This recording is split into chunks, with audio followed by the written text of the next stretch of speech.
Среда обитания души. Выставка с таким названием открылась в Чувашском институте культуры и искусства. Автор экспозиции Владимир Макаров, много лет возглавлявший управление культуры в администрации Новочебоксарска. Художественной фотографией он занялся совсем недавно, но, по мнению коллег, уже нашел свой собственный почерк и достиг определенных высот.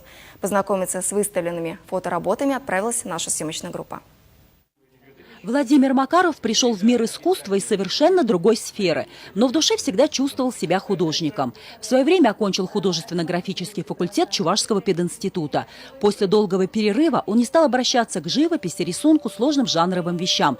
Догонять уходящий поезд не в характере мастера. А вот фотоаппарат – интересный инструмент, с помощью которого можно очень многое показать и выразить свое понимание времени, красоты и удивительной бескрайности России.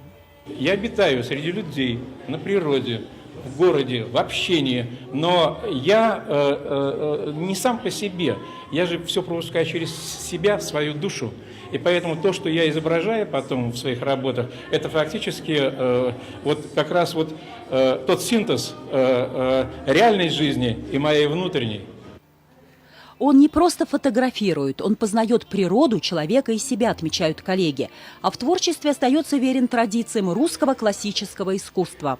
Неудержимая энергия и желание познать не только современную технику, а душу человека, познать себя, познать внешний мир.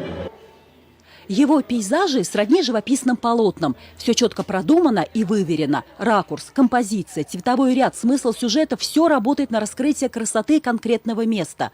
Главное – передать его особый дух. Поэтому для автора нет ничего второстепенного. Важно все. Меня потрясает, знаете что, фактурность пейзажа и фактурность портретов. Вот прежде всего вот это. И я все гадаю, как же он обрабатывает фотографии, как ему удается показать, во-первых, вот эту глубину, во-первых, фотографии пейзажной, да, и поразительное какое-то ощущение живой кожи, живого человека. Неповторимы по композиции и образности фотопортреты мастера.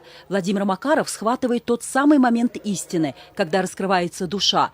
Каждый портрет точно передает жесты, мимику, эмоции, состояние героя. Высвечивает именно те черты, которые подчеркивают уникальность его характера. Художник любит своих героев, чувствует их и умело соединяет внутреннее и внешнее. Так и создается гармония. Лидия Галактионова, Марина Корягина, Владимир Синдеев, Вести Чувашия.